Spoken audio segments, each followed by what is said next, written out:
Welcome to revision series of GS. तो अभी तक हम लोग ने सेफ्टी में अर्गोनॉमिक्स एंड वर्क प्लेसेस देख लिया। अब लास्ट है फायर सेफ्टी। बस ये 15 से 20 मिनट का है टॉपिक, वो ख़त्म हो जाएगा। फिर उसके बाद सेफ्टी को हम लोग क्लोज कर लेंगे। तो फायर सेफ्टी की बात करते हैं तो सबसे पहले केमिस्ट्री ऑफ फायर देखते हैं। तो फायर को फायर का केमिस्ट्री किस तरह से है इसको देखते हैं। तो ऑक्सीजन, फायर तभी लगेगा जब ऑक्सीजन हो, हीट हो एंड फ्यूल हो। ठीक है, तो ऑक्सीजन क्या रहता है? ऑक्सीजन ये सस्टेंड कन्वर्सन, ये इसको ना मतलब जलने में हेल्प करता है। ठीक है, हीट क्या करता है? ये मटेरियल को इग्निशन टेम्परेचर के एबव रखता है, राइट। एंड फ्यूल क्या करता है? वो उसको सपोर्ट करता है कंबसन को। तो ये ऑक्सीजन सस्टेन करता है कंबसन को, फ्यूल सपोर्ट करता है कंबसन को, और हीट है जो मटेरियल को इग्निशन टेम्परेचर के एबव रखता है। तो इसलिए इसका जो हमेशा है ना, वो मतलब कंबसन, जब तक ये तीनों में से किसी भी चीज़ को अगर सेपरेट नहीं किया जाए तो वो आग को बुझाना मुश्किल है, उसे एक्सटिंग्विश करना बहुत ही मुश्किल है। ठीक है, to sustain fire there must be a chain reaction amongst all of three elements. ठीक है, to stop the fire break the chain, right. तो चेन को कैसे ब्रेक करेंगे ये देखते हैं, methods of breaking the chain, right. तो पहला है कूलिंग, सेकेंड है स्मूथिंग एंड तीसरा है स्टार्वेशन। मतलब कूलिंग मतलब क्या हो गया? To reduce the temperature, ignition temperature को नीचे लिए हुए चल जाएंगे। तो हमारा बोले ना, इग्निशन टेम्परेचर को या तो नीचे ले जाओ। स्मूथिंग मतलब क्या हो गया? या तो ऑक्सीजन का सप्लाई कटअप कर दो। और स्टार्वेशन भूखा, मतलब या तो फ्यूल साइड को रोक दो, ठीक है, रिमूव कर दो, तो हमारा आग रुक जाएगा।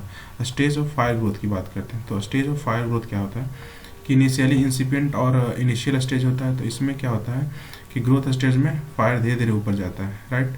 अचानक से जब यह इतना फ्यूल रखा रहेगा ना, तो उसको जो मेन सोर्स वहाँ तक पहुँचने में टाइम लगेगा। उसके बाद फ्लैश ओवर हो जाएगा, उसके बाद अचानक से फ्लैश ओवर जाएगा। जब फिर फ्लैश ओवर होने के बाद क्या होता है, यहाँ से डायरेक्ट ना टेम्परेचर यहाँ पे पहुँचेगा, और मतलब जो भी फायर का जो उसका जो स्प्रेडिंग एरिया है वो इंक्रीज हो जाएगा अचानक से। ठीक है, उसको फ्लैश ओवर बोलते हैं। फ्लैश ओवर टाइम ये है। तो क्या होगा कि जब फुल्ली पे बढ़ेगा, फिर उसके बाद डिके होगा। जब जो हम आग बुझाने का प्रक्रिया शुरू करेंगे तो वो हमारा डिके होगा। तो इंसिपिएंट और इनिशियल स्टेज में क्या होता है? It is early stage of fire growth which give the fair idea how fire will grow depending upon the fire materials at this stage. ठीक है, there is no detectable flame at this stage and fire can be extinguished with fire extinguisher. ठीक है, तो यहाँ पे क्या है, growth stage के बारे में बताइए। तो इनिशियल स्टेज था।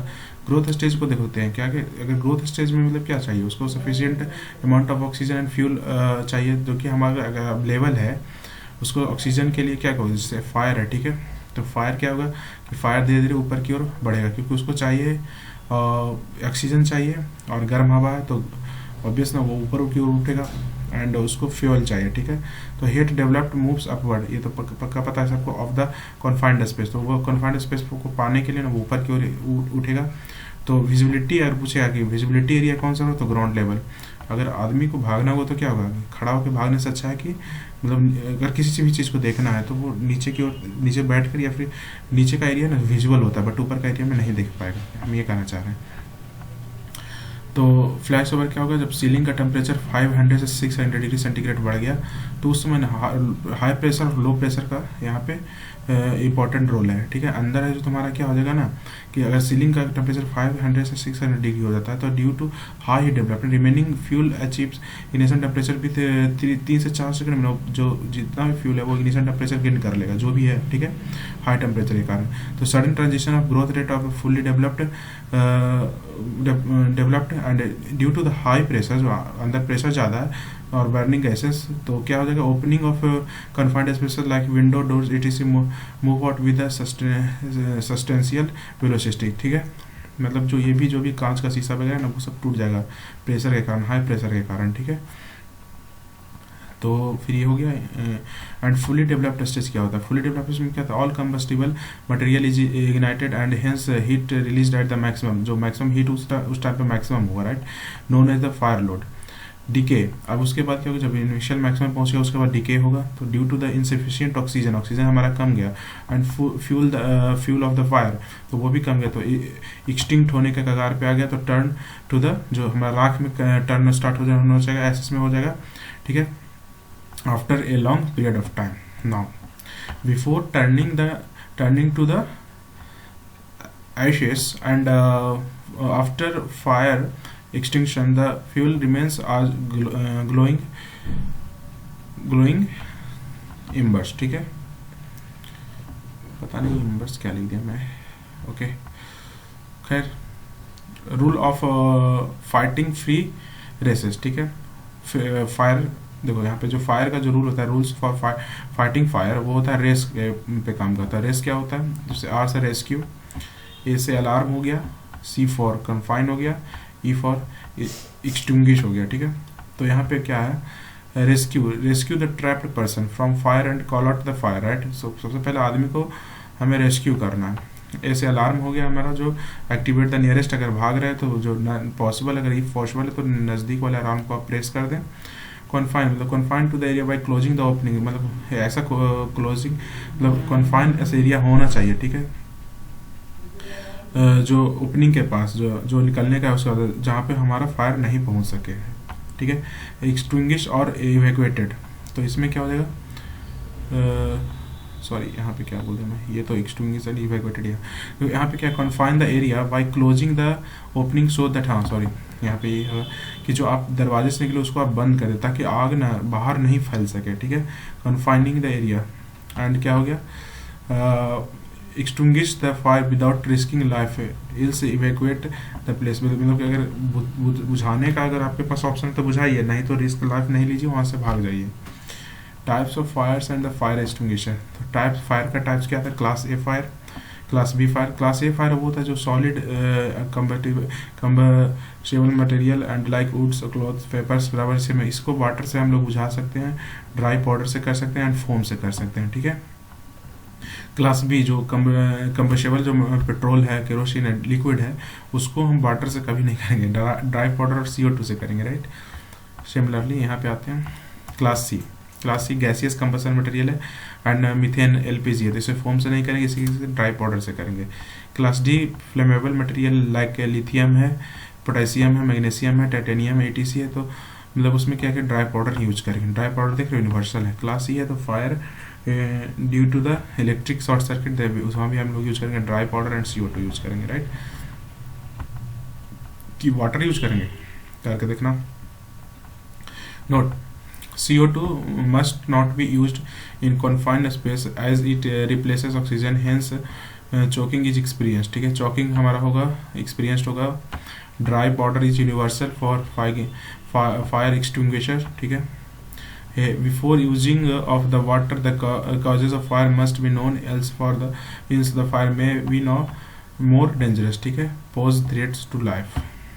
now या फायर extinguisher देख सकते हैं आप, राइट। ये इस तरह का फिगर, मेरा ड्राइंग थोड़ा गंदा है बट ओके। यहाँ पे काम से 1 ये है आपका, 2 3 4, अब क्या क्या है वो देखते हैं। पहले क्या है, देखो, पुल द पिन, पहला रूल है पुल द पिन। सेकंड है एम हम करेंगे, aim to the nozzle at the base of the fire, ये नहीं कि ना ऊपर से फवारा मारने लगे, वैसे फकैती वाला काम नहीं, ठीक है। एस से squeeze the lever so that the fire extinguishing agents come out, right. उसके बाद ए स्वीप करें, sweep the nozzle at the base of the fire, मतलब पास, ठीक है। पास रूल पे काम करता है, PASS, राइट।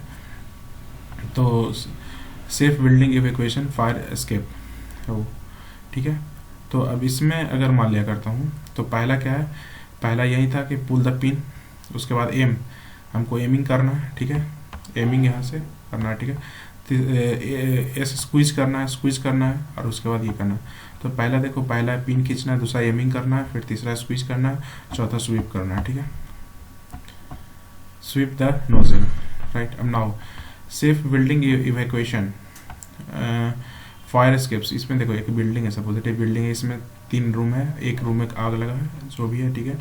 एक कॉरिडोर है, ये ओपन एरिया है, और ये स्टेयर है। तो यहाँ पे एग्जिस्ट डिस्चार्ज है, ठीक है।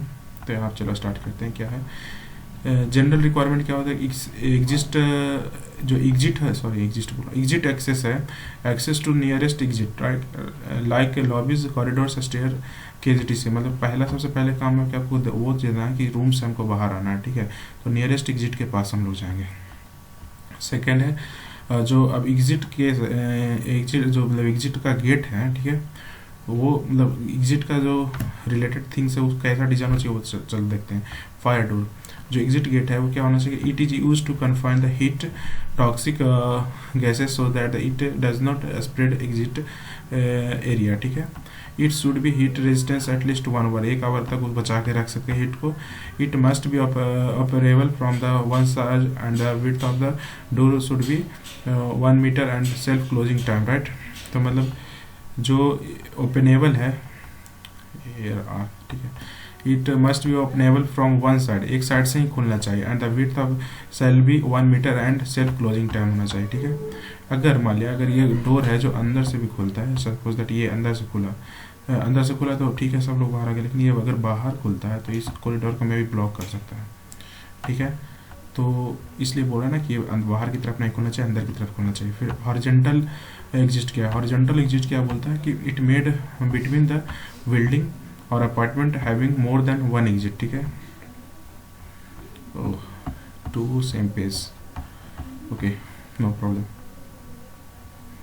राइट। ये हॉरिजॉन्टल के इसमें 2 साइड एग्जिट है, राइट, स्टेयरकेस है, स्लोप रैंप है, लिफ्ट है। It has 2 side openable and self closing door, तो यहाँ पे 2 साइड है, 2 साइड होना चाहिए क्योंकि अंदर बाहर से इधर से आदमी इधर भी जा सकता है और इधर से आदमी इधर भी जा सकता है, तो 2 साइडेड होना चाहिए ताकि इसको अंदर खोल दो और इसको बाहर खोल दो, कोई प्रॉब्लम नहीं है। या फिर इसको अंदर जैसे भी देखेंगे वो इस मॉल वगैरह में जाकर देखना, मॉल या मेडिकल में वगैरह में। It has 2 sided, okay, resistance 1 hour, just like that such type of exist is seen in the hospital, malls, etc. In case of in case of fire, lift must not be used because क्योंकि उसका operation interrupt हो सकता है power failure के कारण से। And a building of height greater than 15 meter having one area of greater than 500 square metre का एक एरिया होना चाहिए जो must be occupied up to staircase, जो कि फायर प्रूफ हो एंड बिल्डिंग और उसमें स्पेसियस थोड़ा सा हो, जगह बचावे नहीं कि 500 मीटर स्क्वायर को यूज करके पार्किंग वगैरह के लिए चाहिए, वो खाली होना चाहिए, ठीक है। ये साइड ऑफ बिल्डिंग और आउटसाइड कहीं भी होना चाहिए, ठीक है। The external staircase be made of the fire resistance and material and it must open to the open area, right।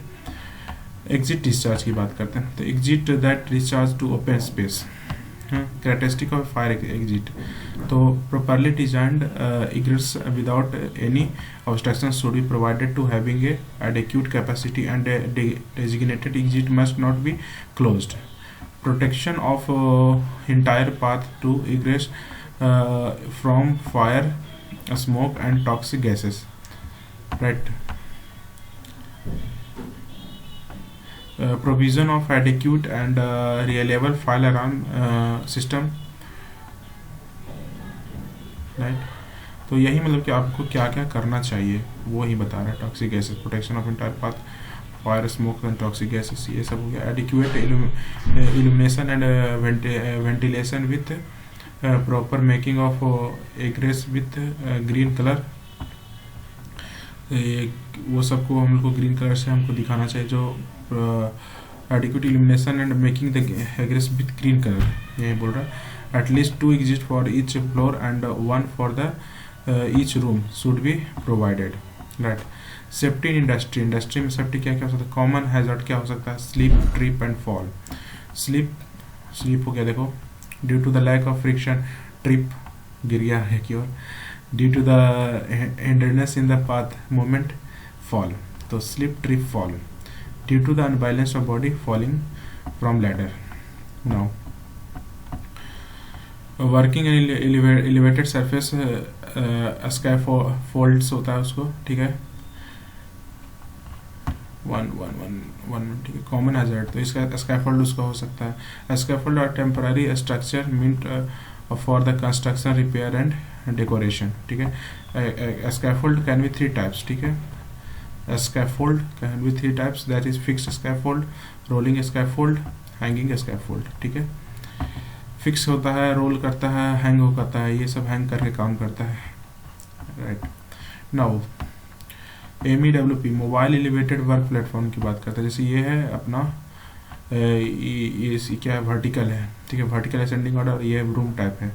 तो इसमें प्रॉब्लम क्या हो सकता है कि ये आदमी ऊपर जा रहा है, इसको चोट लग जाए, पता नहीं लग रहा है, ये इस आदमी को आगे दीवार के आगे चोट लगता है, पता नहीं। तो इंट्रैपमेंट क्या हो सकता है, सीरियस इंजरी हो सकता है। Riggers and workers must be dynamic control इस पे होना चाहिए, बात होना चाहिए मिनट पे। फॉलिंग, गिर सकता है, ठीक है, इंजरीज और डेथ हो सकता है। Use fall arrest system use कर सकते हैं, बांध के रखें अपने आप को। ओवरलोडिंग का प्रॉब्लम हो सकता है, ज़्यादा लेबर चढ़ गया, ज़्यादा वर्कर चढ़ गया, ओवर टर्न हो सकता है, वो उलट सकता है गाड़ी। यहाँ पे अगर मान लिया बहुत सारा चढ़ गया तो क्या होगा, प्रॉब्लम हो सकता है, टूट सकता है, जो भी है। And always work in the क्या कौन सा कंडीशन में किया है,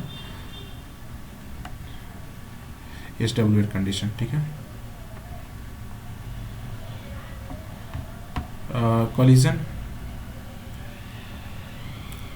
कॉलिजन हो सकता है, इसको टक्कर हो सकता है, उसको भी टक्कर हो सकता है, वही बात बोला था ना। MEWP and balanced use outer grips and barricade the area, मतलब जैसे क्या करेंगे कि सर के ऊपर कुछ लगा दे ताकि जाने के बाद पता लग जाए लोगों को। पोर्टेबल लैडर यूज करो, made of the aluminium timber for fire gases, ठीक है। तो ये था सेफ्टी, और सेफ्टी यहाँ पे ख़त्म हो जाता है। तो मुझे लगता है कि मैंने सेफ्टी का प्रिंसिपल ऑफ डिज़ाइन में सेफ्टी चैप्टर को ख़त्म कर दिया हूँ। अगर मुझे टाइम मिलता है तो मैं प्रिंसिपल ऑफ डिज़ाइन को भी मैं कोशिश करूँगा एक लेक्चर में कवर करने का। बट एक्चुअली लोग सब्सक्राइब नहीं कर रहे हैं, तो उसको थोड़ा मोटिवेशन नहीं मिल पाता है ये सब चीज़ों के लिए। तो तब तक के लिए थैंक यू। देखता हूँ, प्रिंसिपल ऑफ डिज़ाइन बनाने का कोशिश करूँगा। Thank you.